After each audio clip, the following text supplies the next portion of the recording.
Welcome back, everyone. I had the lovely pleasure to chat with Kristina Flynn, entrepreneur and content creator in Web3. Kristina shared with us what intention and integrity have to do with diversity and inclusion in Web3, how creators can make money in the space aside from selling their art, and what decentralized media actually means. It was a really incredible and juicy conversation, so let's dive right on in. Hi, Kristina. Welcome to Unraveling Crypto. It is such an honor to have you on today. Yeah, thanks for having me. I'm excited to be here.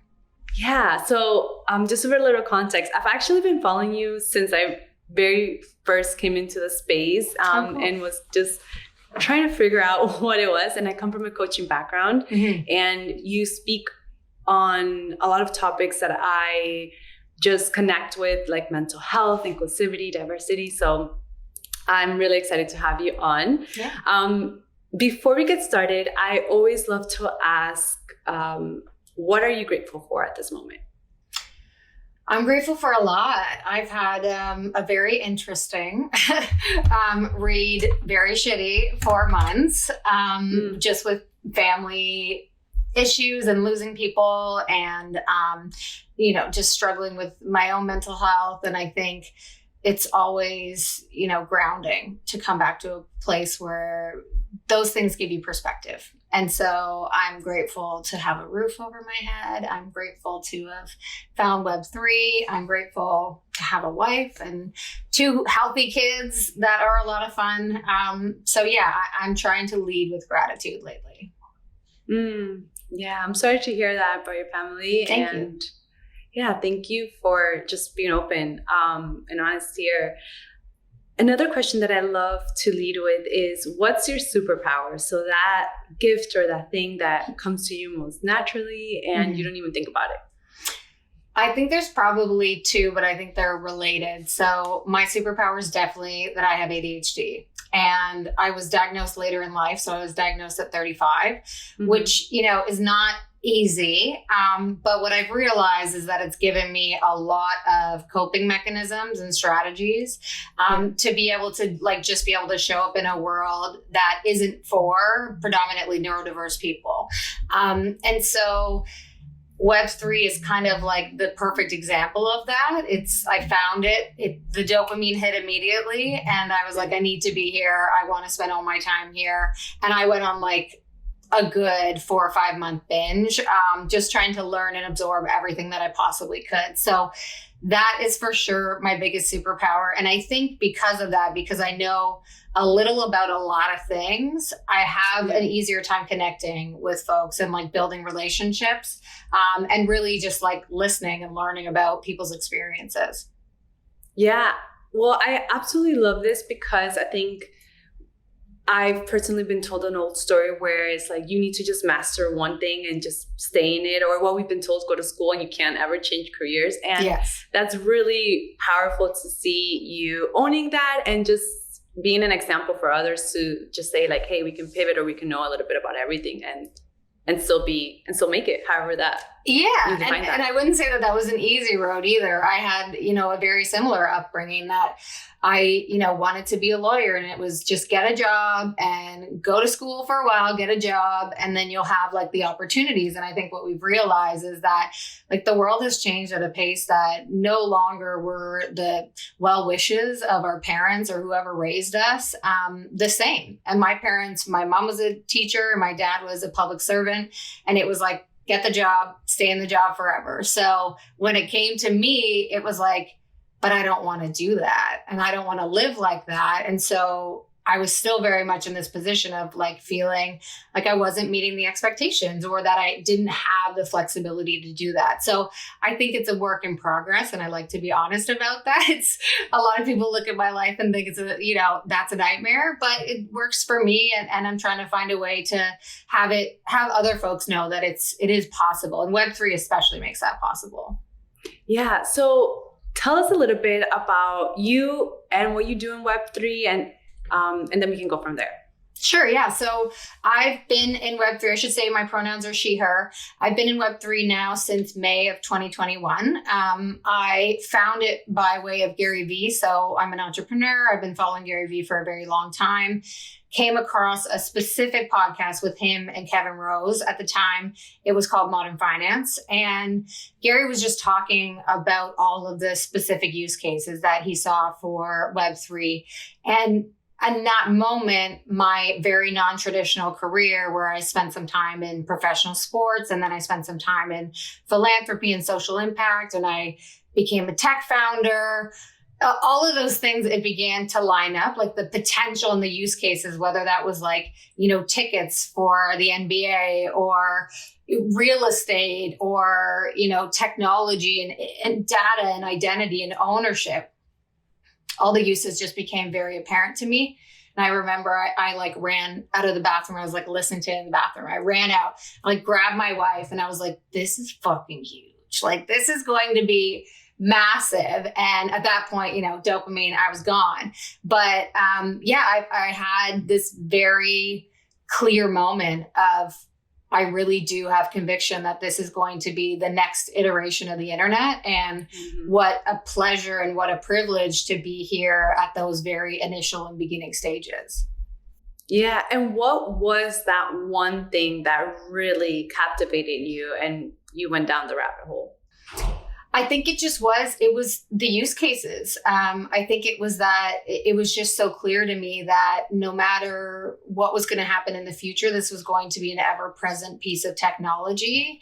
And with that, regardless of, the skills that I had from my other work or the skill, like, I don't need to be an artist. I don't need to be a creator. I can come into the space. I can learn about it. I can collect. I traded for a little while. So I had, the high of like buying something and then selling it afterwards. I think it was just like most likely the learning. I love learning. I'm a very curious person. And this was something that I didn't know anything about. Like, the example that I always give to folks in terms of crypto is I was so new and I had never bought crypto before. I called my bank and I'm like in Canada and I'm like looking to try to get crypto and I don't know how to get it. And I'm looking on the website and I don't know how to buy it. And they were like, yeah, no, you can't do that here. It's like, that's not, you don't make the purchase of crypto, first of all, by a phone, and second of all, like on the internet through your bank. But that's like how new I was. I knew nothing about blockchain or the ability to, trade and sell digital assets, none of it. Yeah. Wow. That's a long way. So what would you say has been your experience so far in the space in Web3? I mean, it's been good. I think that, again, it's new and it's different and it's exciting every day. I think I've really found my niche when I first came into the space, even though it wasn't that long ago, of May 2021, there wasn't a lot of women in the space and there certainly wasn't a lot of underrepresented people. And when I came in and saw that I was one of very few people that weren't an artist and wasn't a creative in the traditional sense that I knew it, I struggled to figure out like what was my place and what would that look like. And I realized over time that like my passion for diversity and inclusion, I'm a queer woman, I'm neurodiverse, I struggle with mental illness. So I have many intersections myself and I can use my experience, but also the work that I've done in community and community engagement to just be able to draw awareness towards it. What are the things that I'm seeing? What's my experience of the space? Call out some of the things that, people aren't necessarily comfortable calling out and, just letting people know that we're in a really critical time. If we're early in this space, that means that we have to be advocates for this kind of work. And if we're not advocates for this kind of work, we're going to really repeat a lot of the same mistakes and the structures of oppression that led most of us to run away from Web 2. So I don't want it again. I don't want to deal with it again.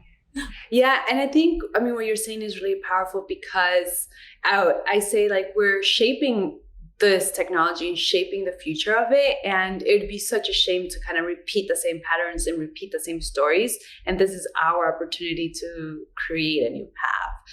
So what would you say are your values? What do you hold true for you? I mean, I think for me, my values, the one thing I keep going back to lately is integrity, but also intention. I'm recently undergoing a rebranding of my agency and calling it intentional. And that's because in this last year in this space, with the work that I've been doing, the people that I've been engaging with, that to me seems to be the biggest differentiator between those that want to see a diverse and equitable Web3 and those that don't. It's, are you intentionally going out and doing it? You don't have to know all the answers. You don't have to, say that I've got it all figured out. Nobody is expecting that. What they're expecting is like, where are your intentions at? And you can also, we can do things and we can make mistakes by still having good intentions, but ultimately that's been the biggest differentiator between the companies, the people, the influencers, the projects that either do or don't give a shit. So I'd say that's one of my big values lately. And then having integrity, it's very easy. And I tell people a lot in this space, like you should spend some time initially thinking about what your values are, thinking about like, what are the things that you want to accomplish in this space? It doesn't mean it can't change. It doesn't mean it's not evolving, but things are happening so quickly that if you don't have that strong sense of like, this is what I'm here to do, and these are the values I'm going to do it with, you can get distracted. But you can also get blinded by opportunity that maybe isn't values aligned, maybe isn't something that you would do otherwise, but perhaps the money is something that you need or whatever it is. I think it's just being really clear about those values. So I love that question. Thank you. Yeah, no, thank you. And again, I love asking this because I think from our values is where we really just show up and everything else just comes from there. What would you say? I hear a lot of people that are interested in Web3, but the roles are shifting. Nothing is really like, it's not really that. I mean, your skills do transfer, but the roles in itself, it's kind of like an uncertain road that we're uncharted territory, really.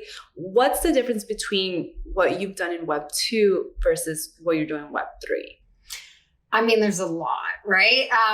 That's a tough question to break down. And I think it's so dependent on what people have done in Web 2 and then what they intend to do in Web 3. I think the one thing that I say to folks a lot is that a little bit about what you were talking about. If this is the next iteration of the internet, then that means that this will be and permeate every single thing we do in society. That could take 5 years, 10 years, 20 years, we don't know.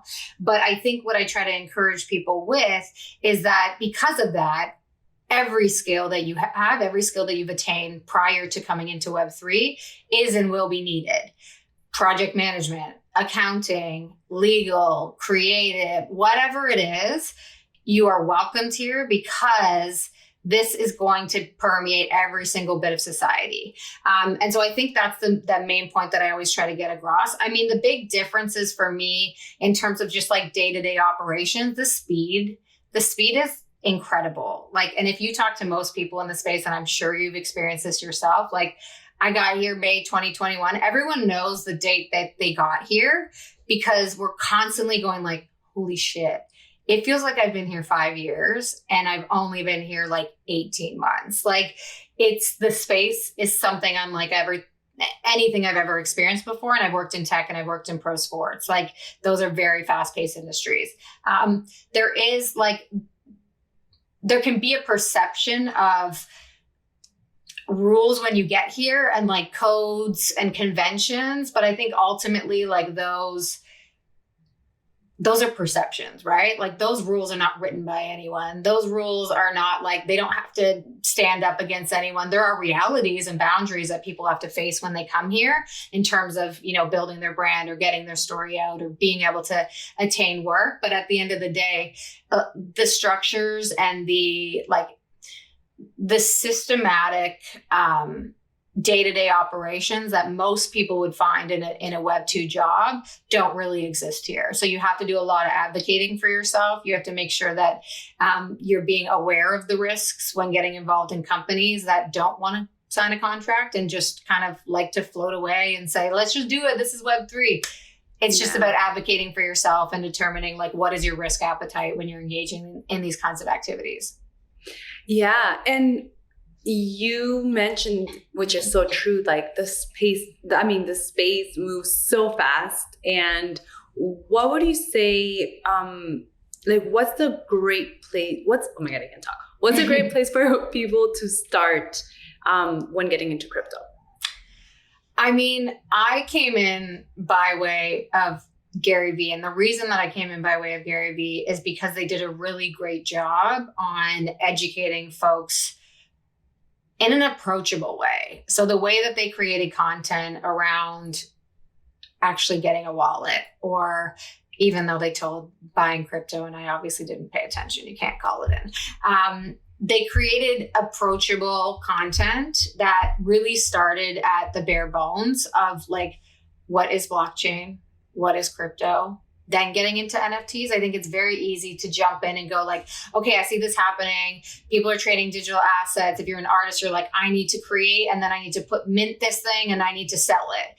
There's a lot to learn. And I think the value of starting really slowly, not getting ahead of yourself, figuring out what your values are, and really like taking some time with it will allow you to not jump in and then all of a sudden be, I guess, just like obliged to follow the speed that everyone else is following without having the foundations or the framework of like, how do you want to operate in this space and what do you want to do? So finding those content creators that are really talking in an approachable way, and just realizing that patience is really important.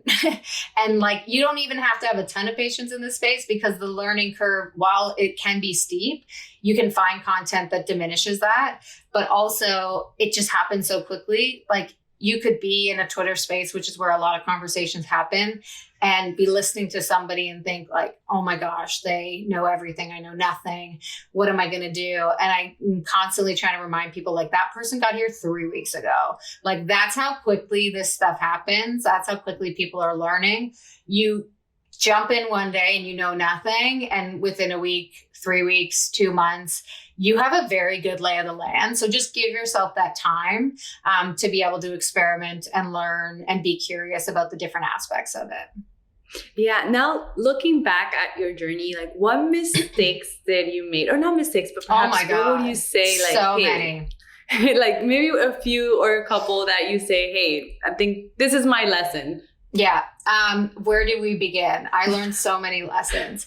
The first lesson that I learned, not being aware of, like, because I was new to crypto, everything I basically just said about being patient and taking time and learning, like, I didn't do any of it.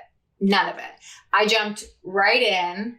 I did learn like the fundamentals from the friends community, but then I got a hit, and after I bought my first NFT, I like did ridiculous things in terms of buying, in terms of like using money that I didn't have, using money that was really high risk, and not understanding that like this is a moment in time, and not understanding market dynamics. I never traded stocks. I don't have a good understanding, and didn't have a good understanding of like basic fundamentals of finances and what that looks like and how they can be applied here. I was just going a lot based on like dopamine, really, and excitement. And it seemed really good and really great. I was fortunate in that when I got involved in trading, there was a point in time where I said, like, I need to take profits. Like, this isn't sustainable, and I need to be able to, make back the money that I had put in. But that, that was like borrowed money. That was like a line of credit. Like, I was very dumb.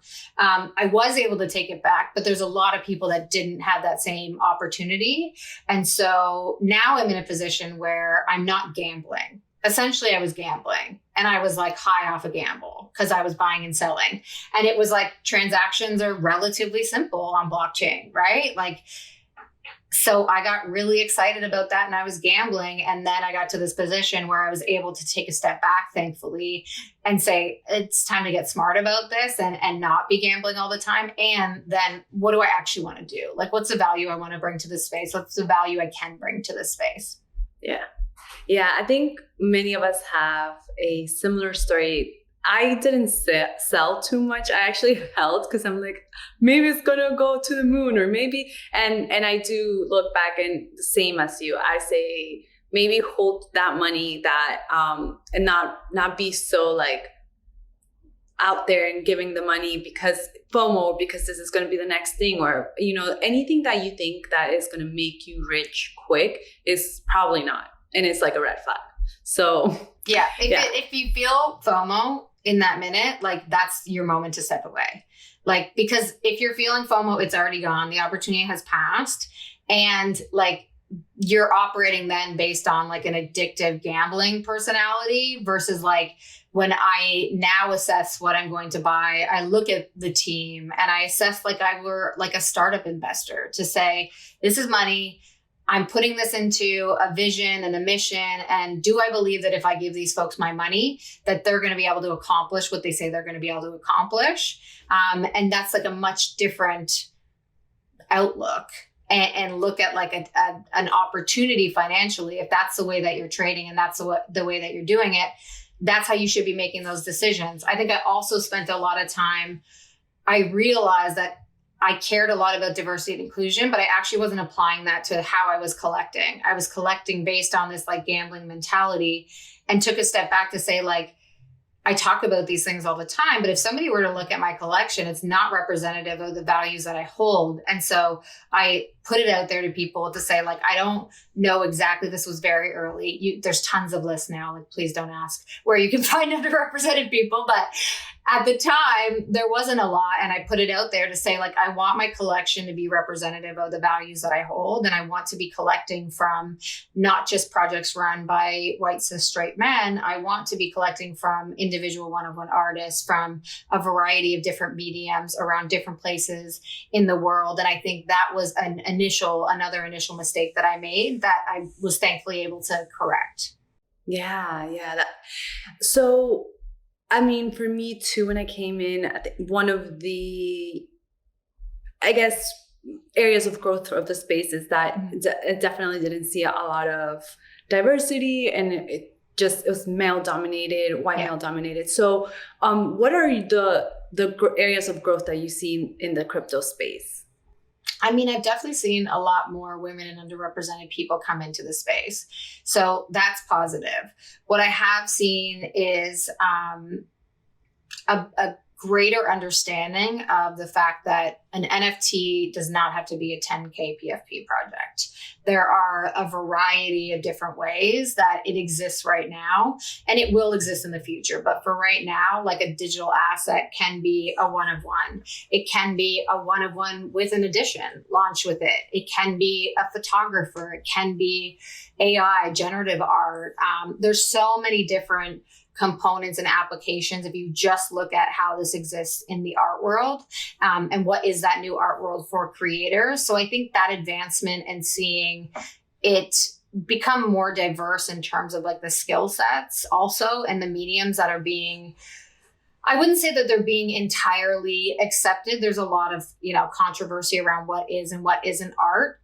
But the dialogue is happening, and that's important, and people are selling. I think the things that, despite the fact that there are more diverse people in the space, we are still seeing very similar statistics surrounding who is selling. And there's only about 5% of women that are actually, in comparison to men, if we're looking at the binary, that are actually selling when you look at the statistics. And the large portion of that 5% is concentrated among a very small group of women, tending to be white women. And so that is something that definitely needs to change. The boundaries that are associated with people from underrepresented backgrounds, they're big, like, they're really, really big. But I think the people and the conversation is at least happening. Whereas when I came into the space, it wasn't happening at all. And that's really encouraging to see. And now it's a matter of like expanding the awareness around some of these lived experiences and realities for folks. And then being able to give actionable insights and tips and tools and tricks that people can use to be more intentional about how they're being diverse and inclusive. Yeah. And I think that, what would you say, where could people start? I think this is a two question, like specifically like current, like creators and current businesses in the space, where can they start to perhaps understand or learn more about diversity and inclusivity? Like what steps should they take to not only learn, but take action?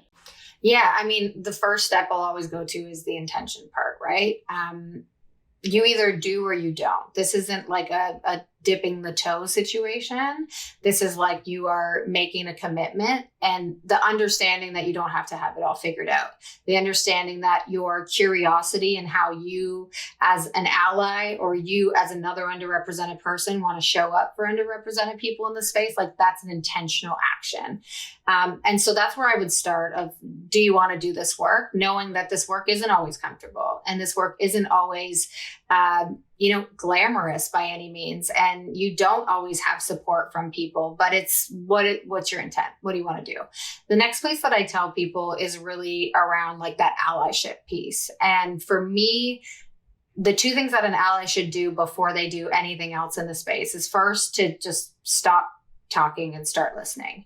And by that, I mean, show up in spaces, in Twitter spaces, listen to podcasts, engage in, IRL events with people that are not like you, with people that are underrepresented and have different lived experiences than you. And don't talk while you do it. Just listen. Just listen to what their day-to-day looks like. Listen to some of the challenges, listen to what their dreams and their goals are and the objectives and opportunities that they see for themselves. Because I think on top of that intention, it's really about having empathy for one another and having empathy for each other's lived experiences, knowing that every single one of us is different. Like two Black women don't have the same lived experiences. It's something we always want to categorize. And so that's the first place. And the second place I would start is really just by taking some time again to reflect on your own privilege. So now you've heard about other people's experiences and you've listened. You haven't felt the need to stand up and talk and say, I'm here as an ally. What can I do? Don't do that. But know that you have privilege. Know that almost all people in the world have privilege of some sort. And there's intersections, right? Like that's not to say that you can't have privilege in one area and have it in other areas, right? That could be a mixed individual that is white presenting, that's able to show up into spaces and code switch, as we talk about. There's so many different levels. That could be socioeconomic status. It could be education, whatever it is. Know that you have some privilege. And now that you've listened to the lived experiences of other people, taking some time to reflect on where is that privilege? And what does that privilege get me? How do I have access to things just because of the color of my skin, just because of my gender, just because of how I show up in the world on the day-to-day? People treat me differently than other people that don't have those same levels of privilege. And once you do that, I think that's like the added take on the empathy and the understanding. From there, it's about saying like, how do I then share and give that privilege to other people? Like it's a matter of, you've got it. Now you got to pay it forward. And so when I think about myself, I think about, my education and my network and my ability to connect with people means that I know a lot of people and I have a lot of access to a large network of people that can support other underrepresented folks. Now, I don't lend my network to people or my privilege. I give it to people. If I have a platform and I want to bring underrepresented people into that platform, it's not this is mine, here it is. It's this is yours. Do with it what you will. You know what's best that's going to serve your needs best. And so I think it's about thinking then how can you extend your access, your exposure, and your privilege to other people. Okay. Yeah. And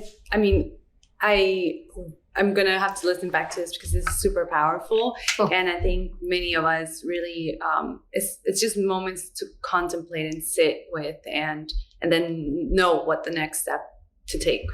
And you're going to hear it. The listening part is going to tell you, so you don't have to stand up in a Twitter space and say, I'm an ally. What do I do? Yeah. I think we forget about the fact that by simply asking that question, you're putting the imposition on people that are marginalized and people that are oppressed to first explain their oppression in some cases, but then also give you the information as to how you can help them. It's like completely backwards and ironic in a sense, but it's oftentimes what people do, which is why I go first with the like, stop talking.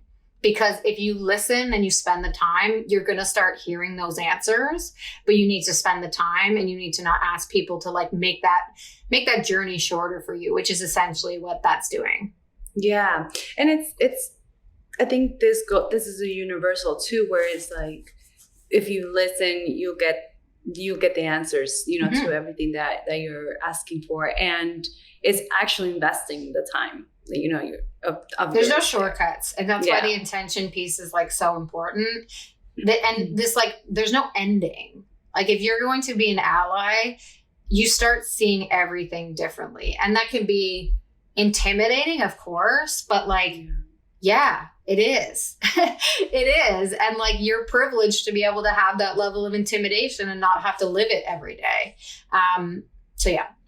Yeah, thank you. I really appreciate you for sharing these words. I want to pivot a little bit and ask you about your projects and what you're currently working on and what's exciting you at the moment.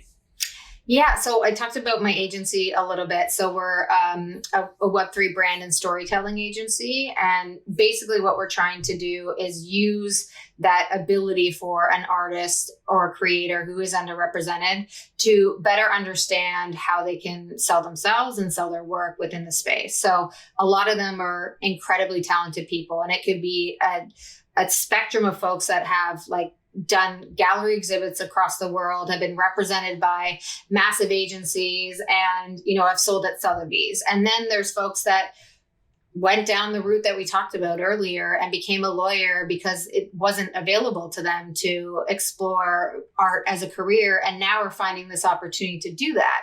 So the talents and the skill level on top of the art, which is like the marketing, the branding, the understanding how to tell your story in a way that creates human connection.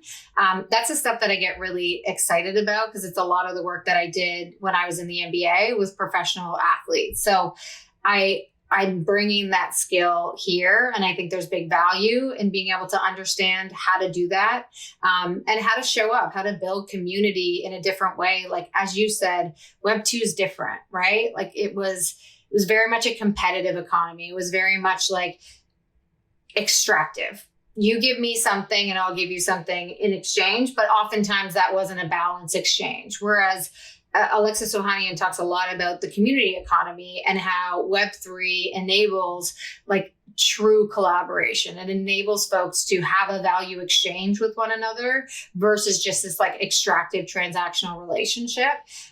So helping underrepresented artists to understand the context of all those things, and then also helping them to understand like what are their opportunities for income aside from just art. So the idea that, Web2 companies are coming into Web3, the fact that we're here early is a very big privilege. And just by being here, if you did nothing in this space, which nobody does, but just by being here, the osmosis and the expertise you have gained from any extended period of time in the space is valuable to companies that are coming in, and is valuable in terms of consultation, advisory, collaborations with artists. And so setting up the structures that allows Web2 communities and Web2 organizations to be able to benefit from the expertise as well as the artistry of the folks that we represent is what gets me really excited, because we're in a bear market, right? And you're not going to sell every day. And you may not be able to, for the rest of your life, depend on one income source of your artistry.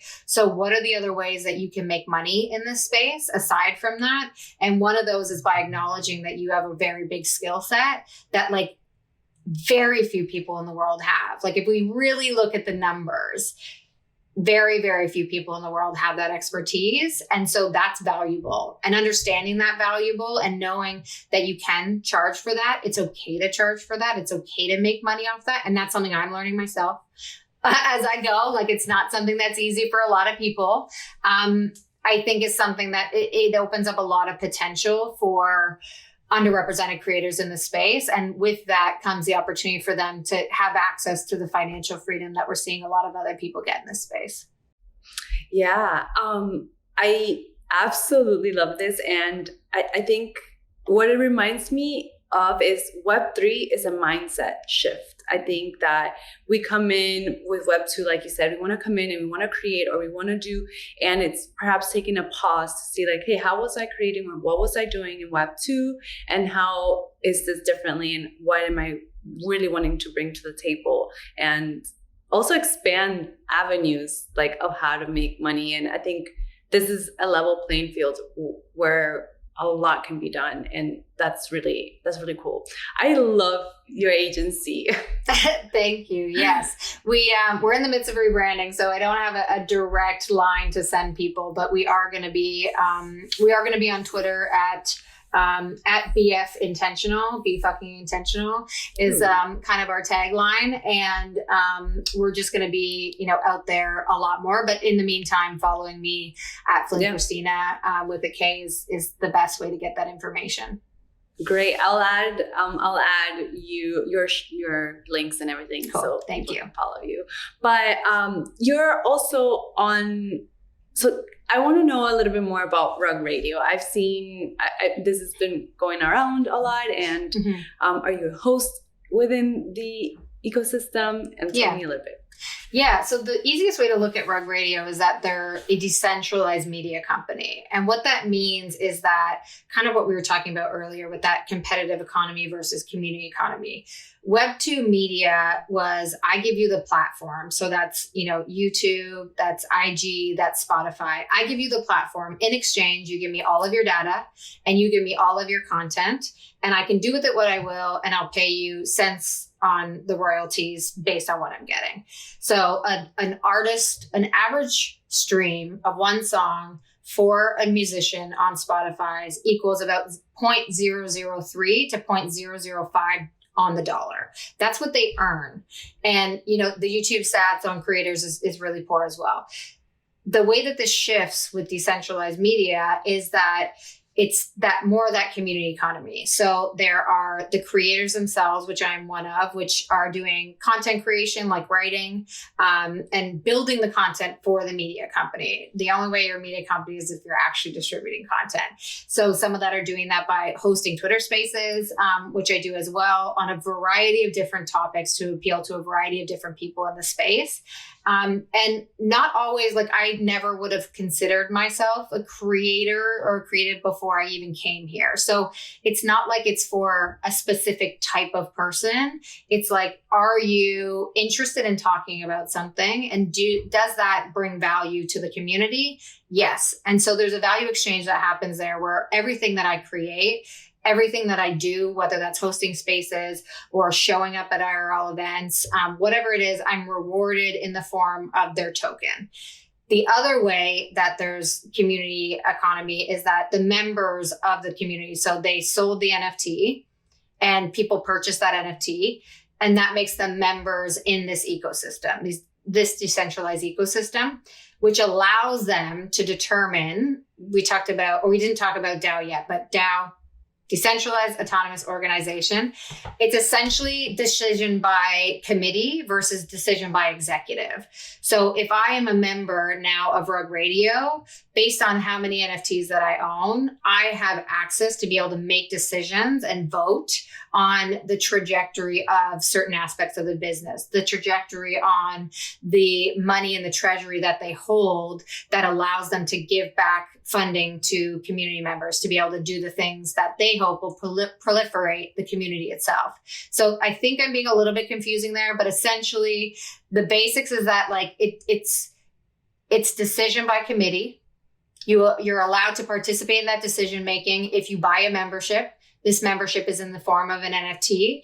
And if on top of membership, you are providing value back to the actual community and ecosystem itself, then there's a rewarding system for that as well. Yeah. And I mean, I think most of us will relate, or if you're coming from Web2 and you're creating or you want to build a business, I think this is an incredible, or even if you just want to do something on the side too. Yeah, Like totally. this is a powerful way to really think. And the way that you explained it actually is really interesting. I haven't heard it, and I love that because I think it simplifies.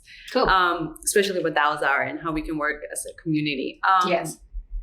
So one of the last points that I want to ask and touch upon are mental health mental health, technology, and also money. I think that personally, I've financially, how I grew up, that was a really big part of how my family and I felt and how we dealt with things. And now we're also facing how technology can impact us. So I want to know your experience and your thoughts on this. Can you frame it in a different way? I'm not sure if I fully understand. Yeah. So how can we find balance, for example, with technology? Related to mental health. Okay, I understand. It's hard. It's very hard. And most people in Web3, like, it's an ongoing joke, and it's like, I participate in that joke as well. Like, we are not doing a good job of balancing. And I think that Web3 and the very early folks within it has called attention to a very specific kind of person. And that person is very curious, and that person does want to like put their all into things, whether that's trading, whether that's buying and selling art, whether that's creating art. It's called attention to very specific people, and a similarity among all of us is that we're not doing a good job in balancing the 24/7 access, the global market that is NFTs and Web3, the opportunities, whether that's financial, or the risks, whether that's financial or mental health. So I think it's a very real thing. I think it's going to and will grow over time in terms of its risks because of the fact that it's ever present. And so you really have to be, and I've had to really be responsible for myself, because nobody else is going to do it for you, which is just like the 101 of mental health, unfortunately. Having a support system, having a toolbox of resources and things that you use to cope is important, of course. But at the end of the day, I can sit here and I can tell you, I've been fortunate and privileged to have had a psychiatrist since I was 12 years old. And I've had over the years, and as my mental health and mental illness has manifested in different ways, whether that was like anxiety and depression or eating disorders or obsessive compulsive disorder, to then like this ADHD diagnosis later on, I've built coping mechanisms, and I can tell you exactly what I need to do. But that does not mean I do it at all. It does not mean that because I've had access to those things my entire life that like I got it all figured out. I know what to do. I think it's about like trying to know and understand that you can have all the answers, but that doesn't mean that intangibly you're going to go out and do it. You really have to take control of it.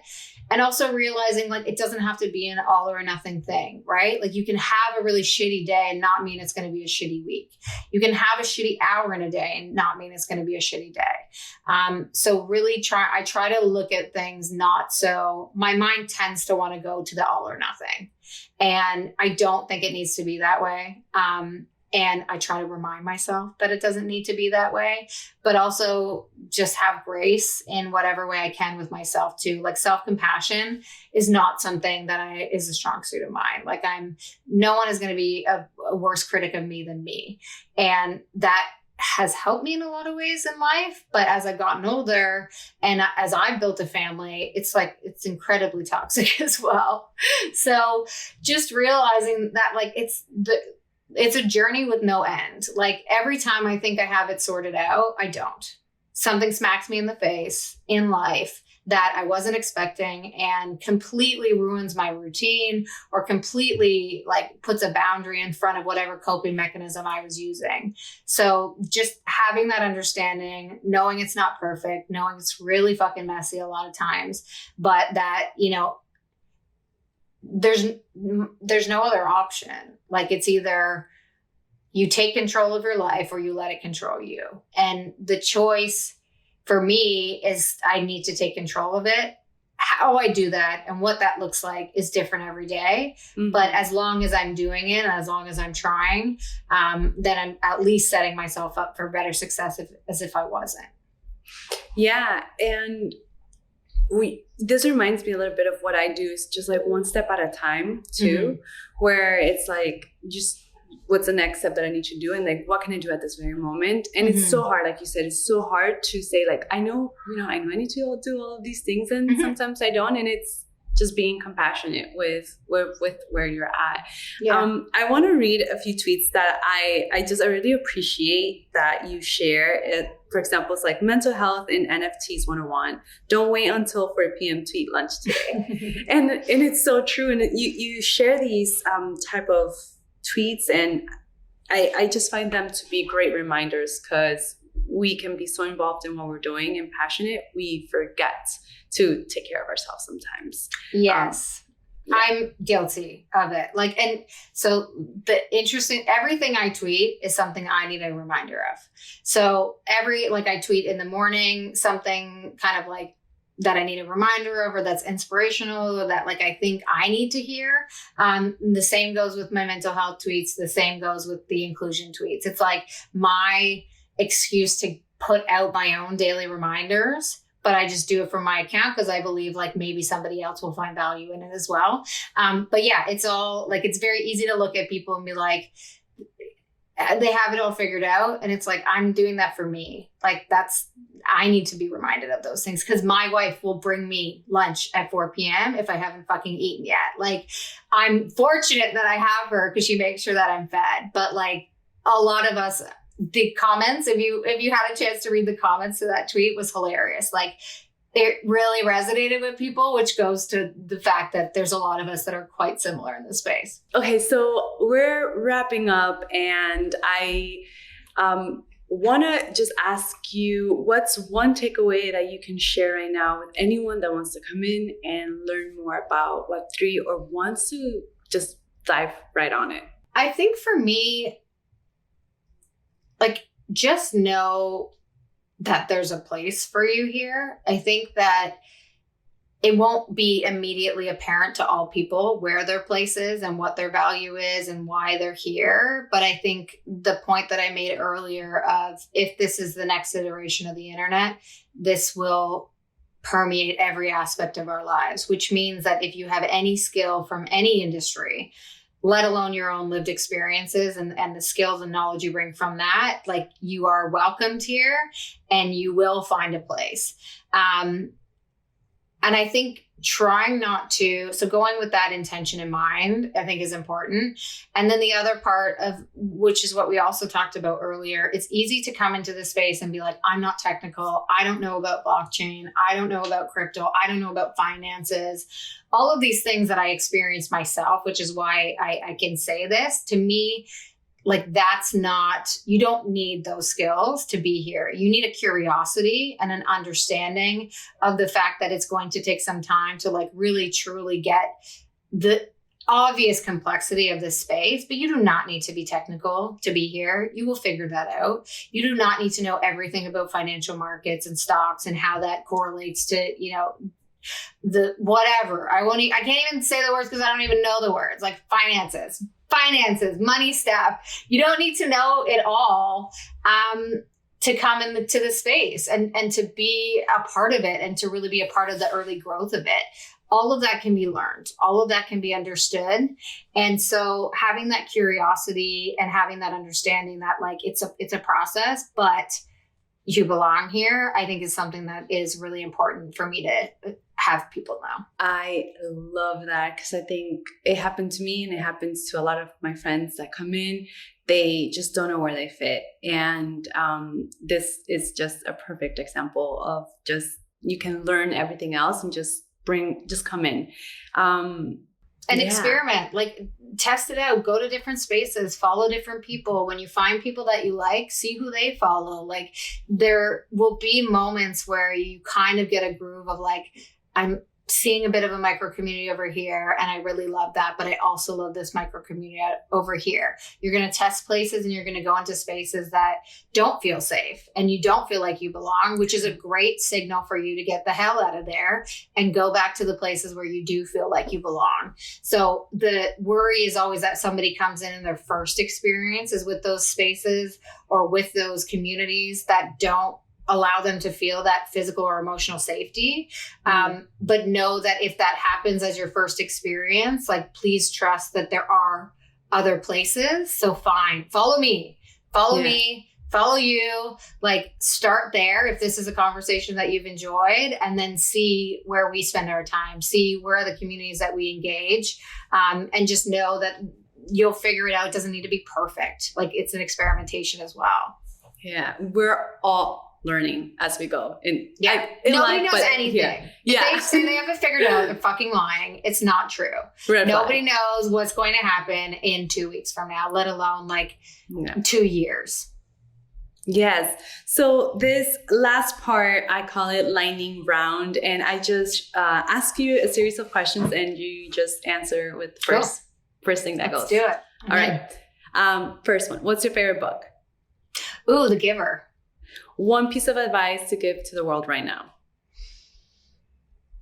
Be intentional. Your go-to drink? Oh, an old-fashioned bourbon whiskey. One thing you cannot stand.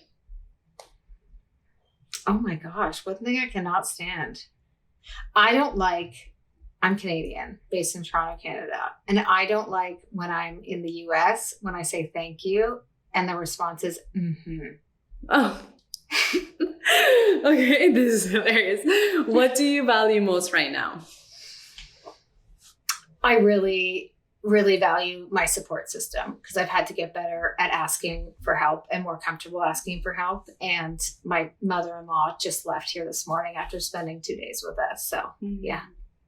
Your favorite place on earth? Hawaii, Maui. And what do you love most about yourself? I think I love my ability to connect with people and have conversations because I always learn a lot. And my thing is I love dope people doing dope shit. So if I can connect two dope people doing really great things and they can then help each other and collaborate and, have that level up in that first connection or first meeting, that's the dream. That's what I love. It's been an absolute pleasure chatting with you. Thank you so much. Where can people hang out with you? Where are you mainly at? Twitter. I live on Twitter right now at Flynn Kristina, Kristina with a K. And that's the best place to find me. But I'm at Flynn Kristina on every platform, Instagram, LinkedIn, all of them. TikTok, but I haven't gone there yet. So that'll be in time. With time. Okay. Thank you very much. And I'll share all the links and everything that is needed. Awesome. Thanks so much for having me.